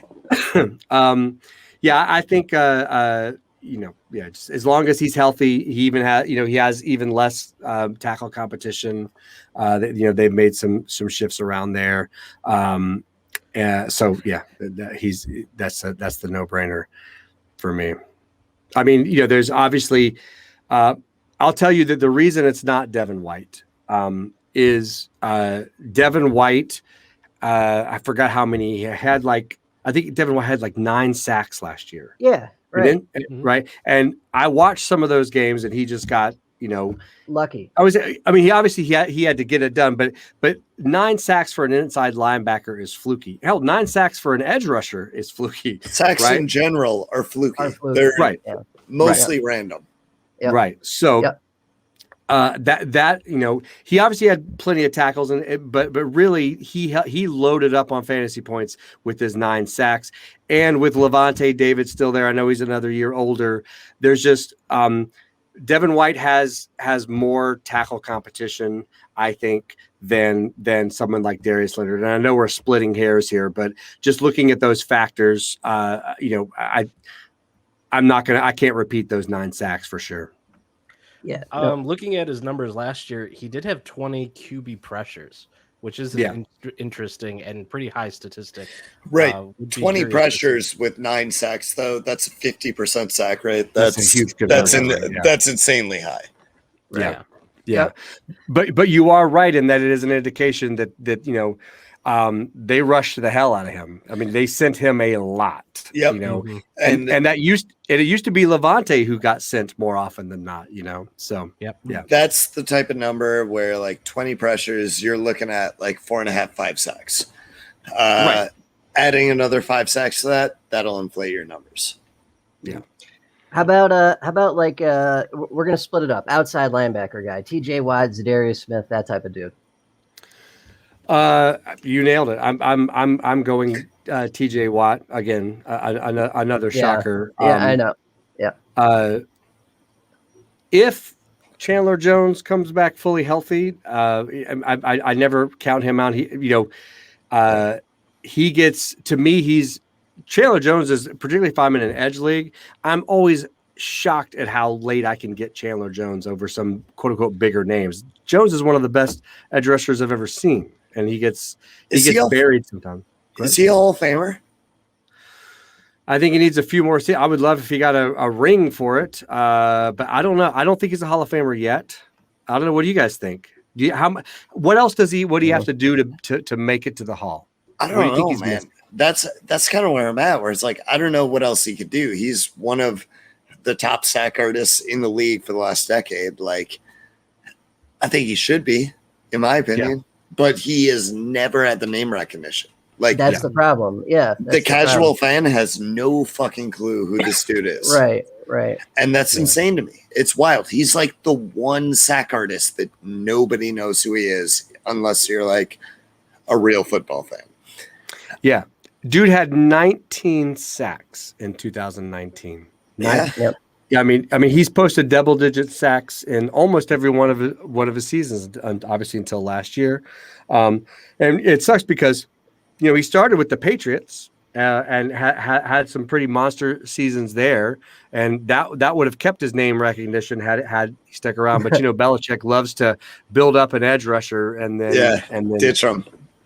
Exactly. I'm not paying you. I can teach another kid how to do that. But I mean, the dude's had a monster career so far. I mean, what does he have? I'm gonna look this up. He's got what's his total sack total? He's got 97 sacks through a 9-year career, basically. And he missed all last year, basically. Yep, he had 1 sack in the 5 games he played last year. Yeah. So I think if he hits 10 years, you got to play 10 years. I think if he plays 10 years, another big season might do it. One more big season. Do you think one more like 15 sack season would do it? It should, in my opinion. I think so too. I don't know if it would though. It's weird. Just people are weird, man. Well, and it's also with well, I mean, Arizona's got weapons now, so but it obviously helps. You got to get into the playoffs more. Well, you don't have to, but we were talking earlier about all the factors for Myles Gaskin. You look at the career and you're looking for indicators, right? Well, has he done a lot in the playoffs? Has he gotten a Super Bowl ring? Has he done it long enough? Has he had enough elite seasons? And I think Jones is on that cusp. He's definitely had he's probably had 6 or 8 elite seasons, and that's a hell of a lot. But I think he's going to need either another 3 or 4 years where, let's say, 2 or 3 of those are elite seasons. Or he's going to need, or he's going to need his Cardinals, to get into the playoffs and maybe even get to a Super Bowl. Right. Get that signature game under his wing. Yeah, exactly. Like Von Miller was already, on that path, but you wreak havoc on an entire playoffs like Von Miller did against Tom Brady and then Cam Newton, and you're like, okay, that's it. He can check that off of his Hall of Fame list. yeah, no doubt. I'm with you. How about defensive end? I've heard this is the one so far I've heard like differing opinions on, kind of depending on how you feel about Danielle Hunter, Nick Bosa, Chase Young. What do you think? Defensive end? Yeah, that's a big one, and that's one that projection wise and ranking wise I've really struggled with because, Danielle Hunter has, if Danielle Hunter is healthy, he's in my opinion in the top 3, if not the top 1. But he's got the year off. Coming back from a neck surgery. I still can't find enough information to know if he's like fully healthy and whatever. He also is not happy with his contract. All those things are those little. I have a little thing that I use, like it's like a stability score. Is it the same position, same defensive coordinator, same whatever? Is he healthy? Is he still within his like prime football age? If all those things are there, then I can say, okay, well, what we've seen over the last year or 2 or 3 is probably similar to what we're going to see again. And I just don't have that confidence in Hunter. I mean, I'm hoping it all happens, but not enough to give him my overall 1 rank. I went back and forth on. I mean, I love Chase Young. I think Chase Young is going to be probably a top 5 DE this year. I mean, he's just a monster, and we know how hard it is for a rookie defensive lineman to make a serious impact. There's actually, it doesn't really happen that often. I think Chase Young is in the conversation, but for me, it comes down to Joey or Nick Bosa. And I think you want to talk about like QB pressures and all that. I think Bosa got just some horrendous luck last year. He got, he had bad sack luck. He got obviously was dealing with like a calf injury that although he played he didn't play much. Yeah, he didn't play much, exactly. And then he missed a game or two with a concussion. I think all of those sorts of things are the type of injuries that I'm not going to factor too much in. This isn't an Achilles or an ACL or anything. So for me, it's going to be Joey Bosa. I think he's my number one guy. Myles Garrett wasn't in the conversation. Oh my God! Of course, Myles Garrett is. Yes, Myles Garrett actually is. Myles Garrett is my number 2. I think Myles Garrett also suffered similarly. Right. He had COVID-related symptoms that, everybody who got hit with COVID got hit differently. It clearly wiped him the fuck out. I mean, he was right. Yeah. He was a ghost for a while, but he was still out there playing. So actually, Myles is my number 2. If anybody's going to knock him out, it's going to be that. I don't see anything stopping Myles Garrett this year, similar to Bosa, as long as they're healthy. To me, it's those 2 guys. For sure. No, I love Myles Garrett. I had to call you out on not even mentioning him. I'm glad you did, because Johnny, I think you started with bringing up Daniil Hunter, so I started talking about him, and then I started thinking about Bosa against his brother and how their injuries are different, and the timing of their injuries are different, and I totally slipped past my number 2. So, all good. So I think it's safe to assume DT1. We know the DT1, but what do you think after that? Buckner, or you got someone different, or? I got Buckner after that.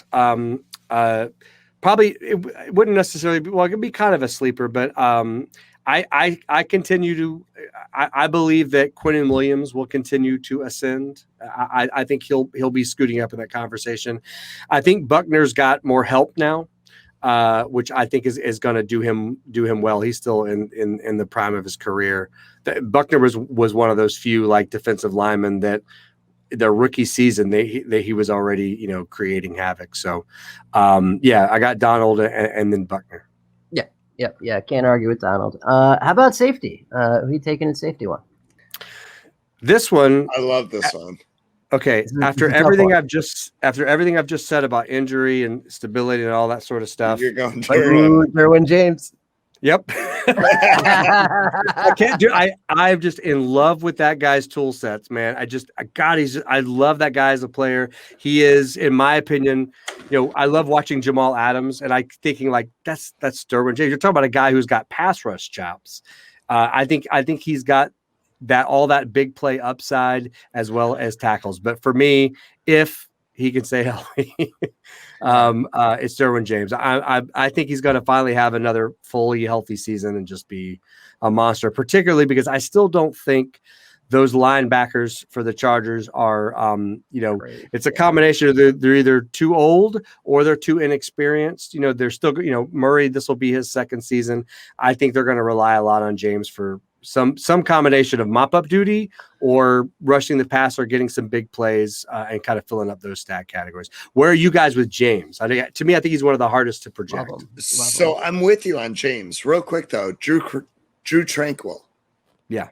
Is he going to play? What are we thinking here? Man, that's another one for me. Like I was so excited for Drew Tranquil last year. But I think he's still going to play, but who'd they draft? Who's the linebacker? I'm forgetting that they drafted. They drafted another linebacker. I don't know.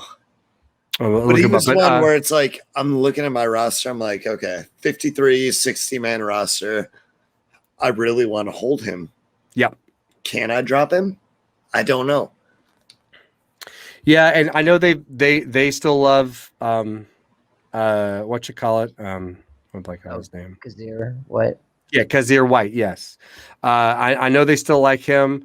The question is, are they at a point? I know they want to give the keys to Kenneth Murray. Yep. Is Kenneth Murray ready for that?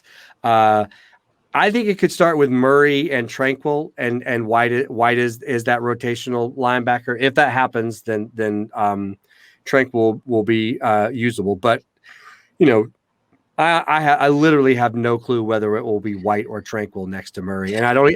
And again, we've seen a lot of this lately where we'll see 3 or 4 linebackers and we try to figure out what's the order for them, who's going to be out there for every down. And then 4 games in, we realize like, oh, great. They're all playing 52% of the snaps. That's wonderful. I hate this. Yeah. It's the Bengals for you. Man, yeah. Man, we just brought you on here so that I could win my home league, and you can't even give me the answer about Drew Tranquil. Well, think about this too. Gus Bradley's gone now. So Gus Bradley loved that will spot, and that was a really productive spot in his defense. But they got a new defensive coordinator now, so that makes it even.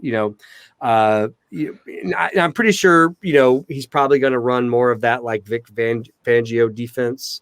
I don't know if you guys have heard of what Hill's going to do, but from what I can tell, he's going to run more of that like Vic Fangio defense that Brandon Staley loves. And gone will be the good old cover 1, cover 3 special that Gus Bradley is still trying to make work. Yeah. Well, right. That's Dan Quinn, Gus Bradley. These guys all had great success. When you've got Bobby Wagner and KJ Wright and, like Hall of Fame players all around you. Like, of course their defense worked great. Yeah, as it turns out, when you have this guy that can do the million responsibilities you're giving to him, it works. But when you have someone who doesn't work. Not so much. Yeah. Yeah, absolutely. And we that's part of the reason I think why we'll see some of these Belichick tree defensive coordinators not do so well. Like there's a, it looks good on paper. Don't you do it. I'm mentioning no names. All right, so the hardest one, if you had to pick a corner, who are you taking? This one for me, I used a bunch of different factors for this, and it's James Bradberry. Ooh. Okay. He is a good tackler. He is a good enough corner to where he can get results, but he's not the quote unquote lockdown corner that quarterbacks try to completely shy away from. So I think he'll get enough action. He was involved last year enough in the run game to put up solid tackle numbers. A couple of weird fluky things happened last year to make the Giants. So the Giants home tackle crew is, perennially one of the best in terms of giving out more tackles and more solos per game than your average NFL scoring system, So I think Bradbury's got kind of all those factors going in his favor. That all said, remember that I just harped about how, these cornerbacks have like a 20% chance of being remotely fantasy relevant. So that's as close to the dartboard as I can get. How are you guys on cornerbacks? Who do you think is going to be like the standout this year? I'm going Marlon Humphrey. I know who Sean's taking. No, I mean like Marlon Humphrey's my 2. Carlton Davis every time though. Yeah. Dude, Marlon Humphrey, Carlton Davis, those dudes, they're in the top 12, top 24 every single year. Guys that end up in that range, at some point, they got to be the number 1. It's like they're going to be in that range. Those are the guys you bet on. The other guys, you're just gambling on situation and just like dudes that end up there, Yeah, I mean it's particularly for cornerbacks. I mean it's like you're riding suited connectors. You're like, all right, this will hit. This guy is going to hit. I got a 20% chance, but when it hits, these guys have all the tools. They need a few things to go their way. They need a few more opportunities, a few more interceptions, that sort of thing. Obviously, I love cornerbacks who play on teams with great offenses who are likely going to be in the lead a lot because they're going to be seeing a lot more action come their way, and they're going to see a lot more balls getting forced into their area. Carlton Davis is ripe for that. And Marlon Humphrey every year, he's steady Eddie when it comes to that. Yeah. On that note, I have been getting a lot of shares of Asante Samuel in like the 6th, 7th round. It's like, dude, this is nickel corner. He's playing in the box. He likes to tackle. Kind of a fan. Let's go. Remember what Logan Ryan did with the Titans 2 years ago? He's that kind of player. Logan Ryan was the number 1 DB. He beat all of our like badass big name safeties. Logan Ryan just ran away with it. Yeah, and he played that. It's funny. 4 or 5 years ago, or even 2 or 3 years ago, you wouldn't even think twice about somebody playing the slot corner. Now these guys are on the field 90, 100% of the snaps. Yeah, they're basically box safeties. That's exactly, absolutely. And particularly in that style of defense that they've got there. And he's got the rookie corner rule going for him. Every quarterback is going to look for him. They're trying to tear him up. Yeah. And we've seen a lot. We've made a lot of money off of picking up that rookie corner who's like, oh no, you can throw it my way. I'd be happy to pick 6 you. Yeah. Love it. Awesome. All right, good stuff. How about it's June, but whatever. AFC, NFC champ, Super Bowl winner. Who you got? I think the Bills beat the Chiefs in the Super Bowl. Whoa! Ooh. That would be awesome. I would love that. That'd be a great game. Yeah. I wish it were the Browns. Awesome. Good stuff, man. Okay, so last but not least, anything you want to plug, anything you're working on? What are you doing in the off season? Anything you want to talk about? Now I'm just, trying to slush through all these IDP projections. Not a whole lot. I mean, I'm at fantasypoints.com. And we're getting our rankings and projections and stuff together. And then I should be on Sirius XM. Last year, I was on Wednesday mornings around 8ish. So when the season starts, if you want to listen to some IDP, you guys hop on. And you can always, for any of those updates, you can follow me on Twitter at @DownWithIDP.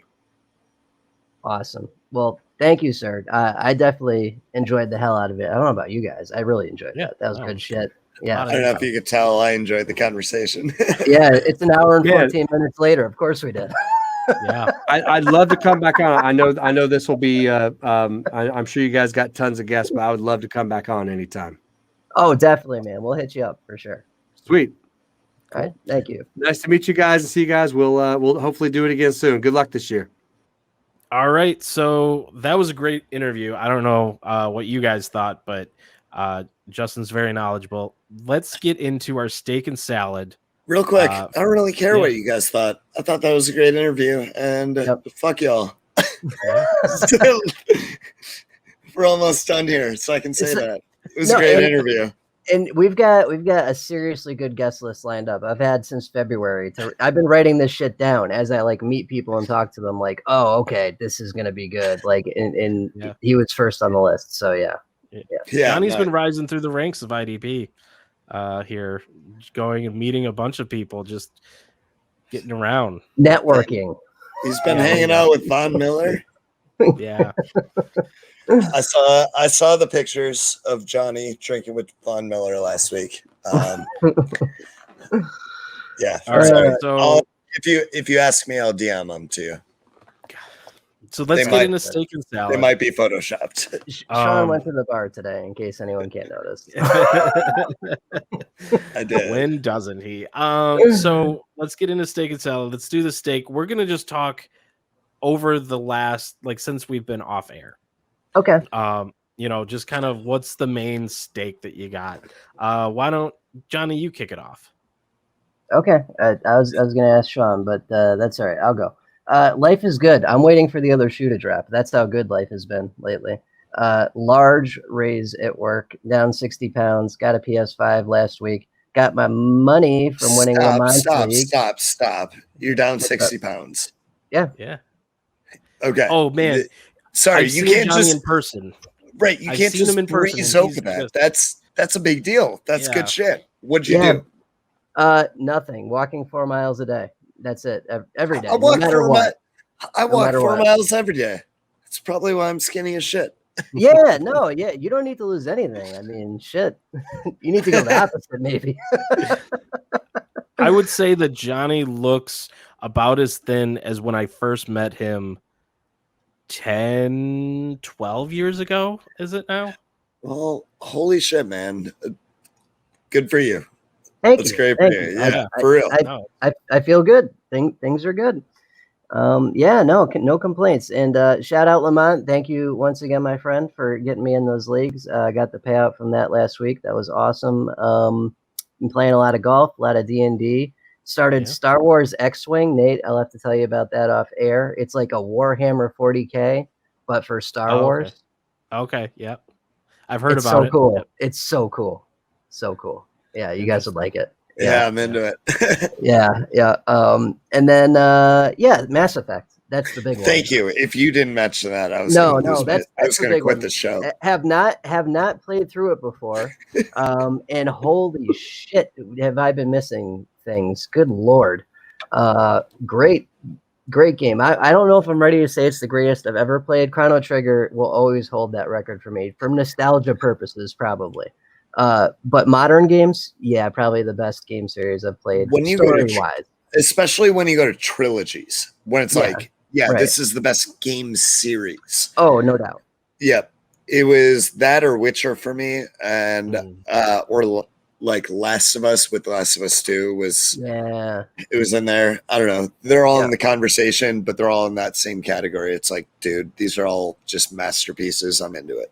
And it's so wild how even the smallest decisions you make carry over game to game to game and come back and like either bite you or help you out in unexpected situations. And it's just like, wow, that's so cool. Like as long as you don't care that the ending is the same no matter what, you're gonna love Mass Effect 3. Yeah, I'm more concerned about the stuff we were talking about before. Like I want peace between the Geth and Tally's people. I want there to not be peace, because if there's not peace, you are going to feel something. And those endings are so tragic and so just effective. It's ridiculous. Yeah, and the genophage too. I want to cure the genophage. I saved the science. I saved the data. You saved Morden. I saved Morden. So it's set up. I don't know if I'll get to address it. We'll see. I can't wait till you see how Morden's story ends. I can't. I'm like, I was literally outside telling my buddy about it earlier, telling me that how mad I was at you for looking up Mass Effect 2's ending so that you didn't lose anybody. The team building. Sure, just same shit. You looked up how to not lose any of your people from Mass Effect 2.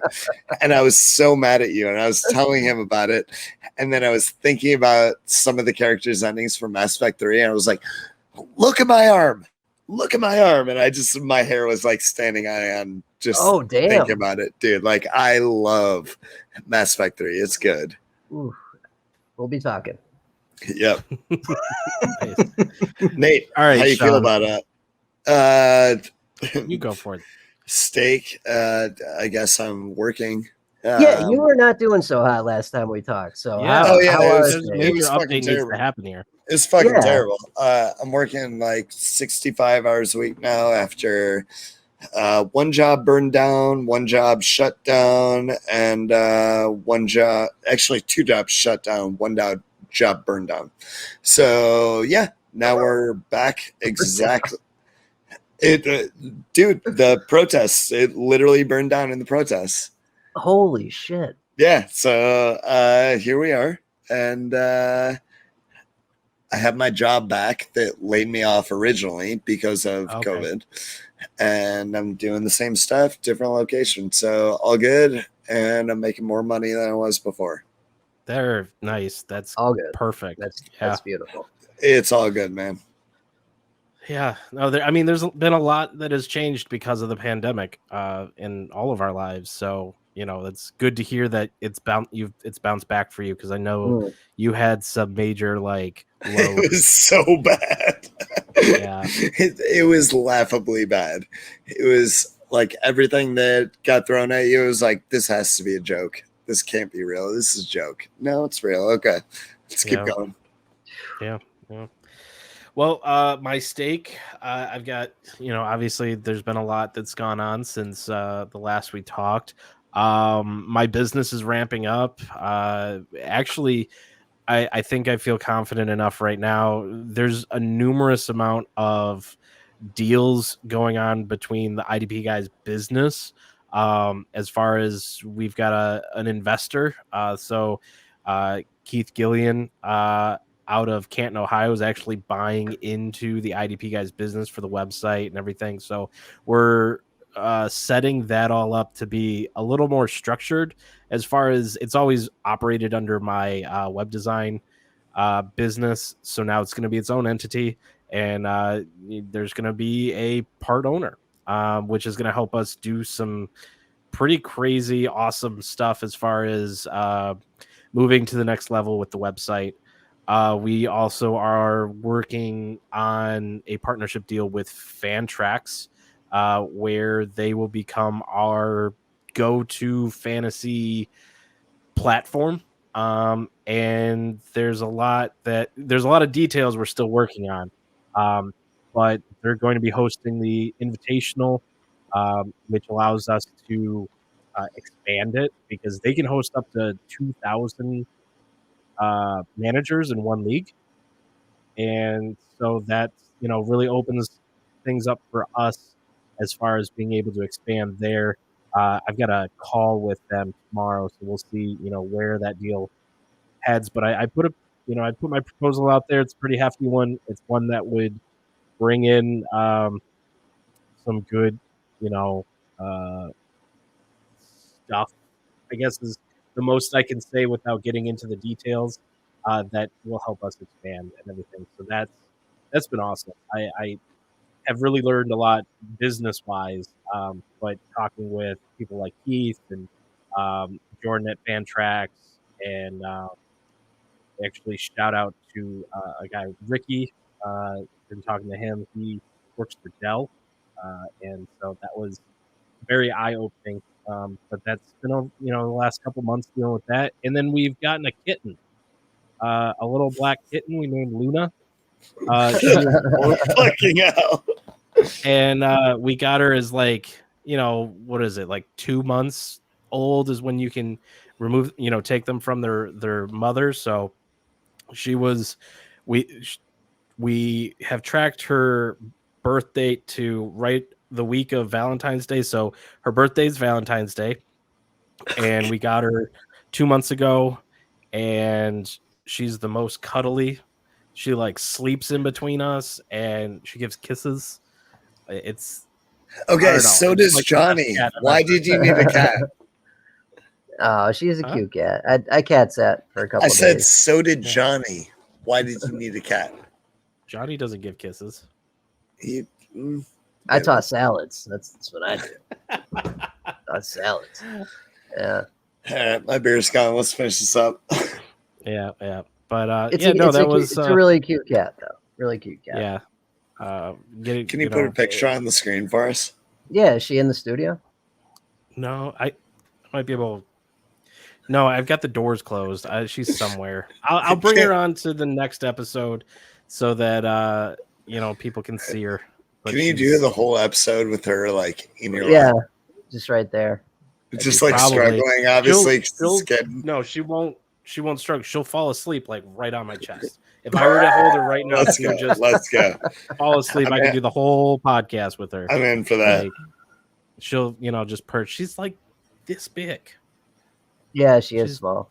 Yeah. She's small. I mean, she's gotten bigger than you've seen her, Johnny, but she's still, for a cat, especially one compared to yours. Oh, mine's a chungus. Like, yeah. Yeah. But no. So that was my salad, my steak. Let's get into salads. Oh my God, we still have salads. Yeah, Sean, you go first. Yeah. Salads. What do you hate today? Oh my God, working 60 hours a week, dude. It's terrible. Also, reopening till 1 a.m. It's like, dude, you fucking assholes do not need to eat after 11 p.m. You don't need to. You don't. But go home. You're gonna cook yourself some fucking day. Yeah, we were open till 11. We just reopened till 1 a.m. Right, but you are notorious for wanting to get to bar close. They're opening for you. No, at like 10 p.m. That's what I'm trying to make it to is 10 p.m. bar close. Where I'm at, we're open till 1 a.m. and that shit sucks. It's like, dude, you guys don't need to eat. What the fuck are you doing here? Get the fuck out of here. It's terrible. It's terrible. Sorry, like nobody should be out trying to have food at 1 a.m. Get fucking McDonald's, go to the gas station, or learn to fucking cook, you pieces of shit. Yeah, eat a gas station hot dog, you fucking assholes. You gave me the salad. This is what you get. Here we are. Well, you tossed it. That's for sure. I tossed that salad. Here we are. Yeah. All right, John. All right, Nate, what's grinding your gears? The latest lavender candle that you didn't like? What? Okay, you are just shit-faced at this point. Yeah, I'm done. I'm so you and out. Hollywood are like right on the same level with what you do in shows. Okay, so like we're on the same level after I had been like drinking all day and then drinking this whole show. Now we're here. Hollywood shows up this way. This is true. Hollywood goes 0 to 100 like immediately. Yeah, Hollywood just shows up like this. Do you remember Dan was telling us about the time Hollywood passed out in a show? Like, oh yeah, yeah. See, this right here. This is what I want. I want to do these. Yeah, no, that was one of our first interviews with those two back before they came on staff, and I believe Hollywood might have passed away. No, passed out. He might have passed out during that episode too. Hollywood's not at dead. the end he wasn't saying anything, and we just ended the show like, okay, see you guys. Oh my God, that was amazing. But wow. yeah, my salad. Can't wait to kick gotta him be in the balls. The heat right now is pretty bad.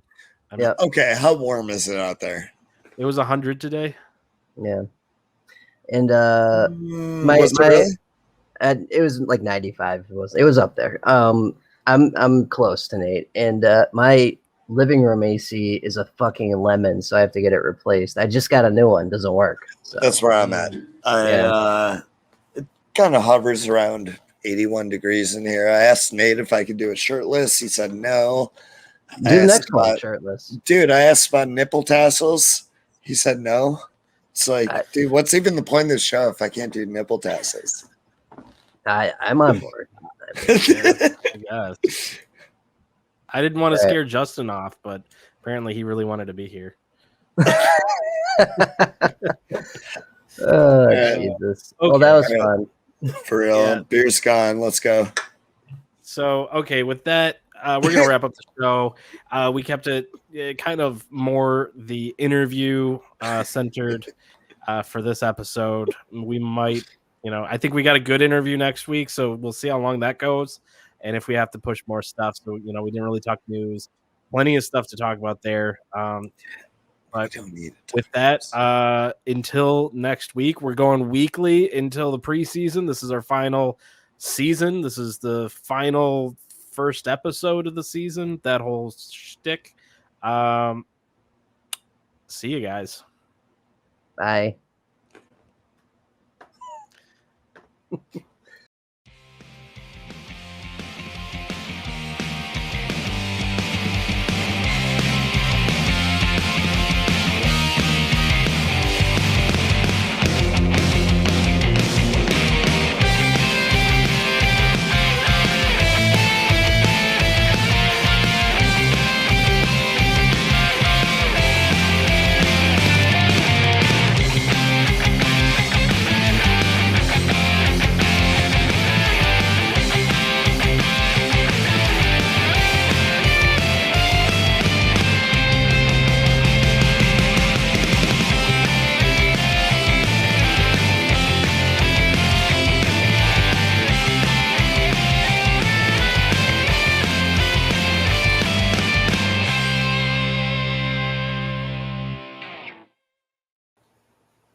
Loki tomorrow. Yeah. Have you seen the reviews? I didn't know there were reviews. I actually I didn't forget about it, but like I didn't realize that it was coming up so soon. Until Charlotte said something at dinner. They said it's very much like Guardians and like Thor, in that it's just a Ragnarok. wacky, the Ragnarok. It's just a wacky Marvel show that's Marvel characters, and it introduces the multiverse a lot more, and sets up the next phase. Finally, Yeah, I know. I feel like since they've been jerking us around with that. Yeah, well, I think the virus didn't help. Yeah, but I mean, that's the best type of Marvel, just wacky multiverse shenanigans with Loki and fucking Owen Wilson. Like, shit, where do I sign up? Mm-hmm. Yeah. What's that, tomorrow night, or is that just drop at midnight tonight or something? I don't think they do midnight. I think they do like 3 a.m. Okay. They do something weird that, unless you're a night owl, like a super Yeah, night it's owl, you it's don't really get 2 it. a.m. for us, 3 a.m. for you guys. Yeah, because it's midnight for LA. Oh, gotcha. Okay, that makes sense. Yeah. All Is it 1 or 2 episodes they're dropping tomorrow? Because didn't they do 2 with the other ones? No, did they? They did with WandaVision. They did. Yeah, that's Yeah. right. It's usually 2 episodes, but I don't think they did with Falcon Winter Soldier though.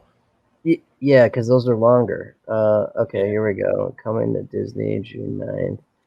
And WandaVision was special because it was weird. Like the first 2 episodes almost don't connect to the whole story. it put a lot of people off from the show. Yeah. They did a really bad job with that show.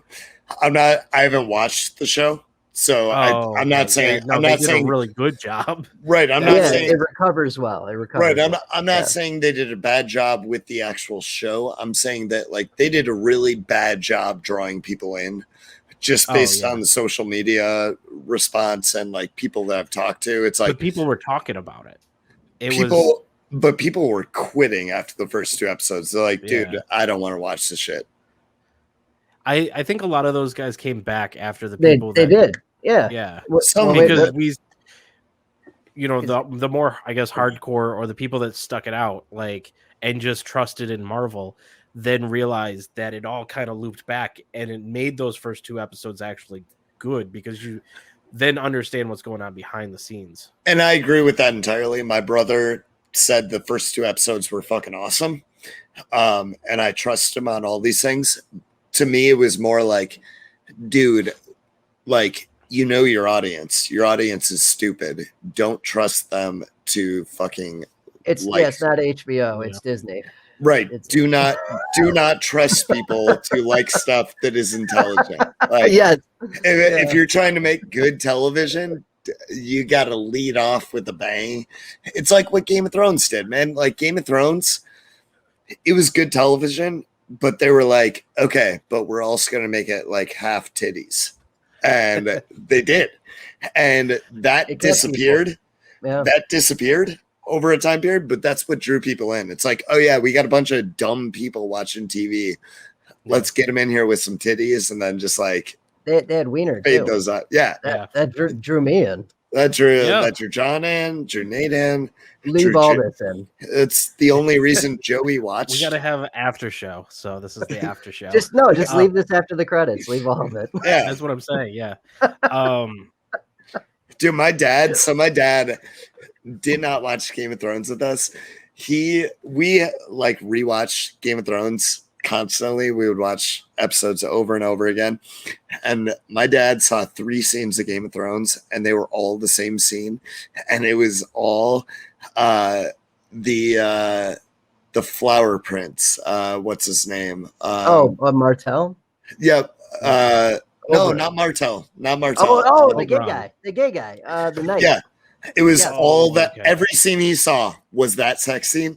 So my dad was like, in his head, he was just like, you guys are just watching. And he's like an older guy. He's an older guy, so he's not hip to the times, you know. But he's just like, wow. Why would I want to just watch a TV show where it's just dong everywhere? It's there's more to it than that. Like, I guess like now that I look back, that's an aspect, but like there's more to it than that. It's like it's that show where there's just all dong. It's like, okay.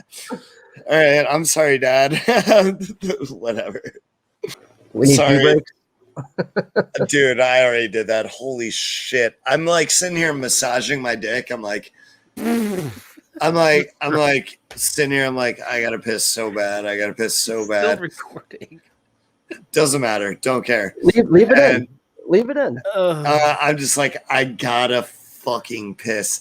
And then at this point, I'm like, dude, what the fuck am I doing? Like, I'm sitting here like playing with myself to not piss. I don't give a fuck what it looks like. I'm turning off the camera. I'm going to piss. No, it's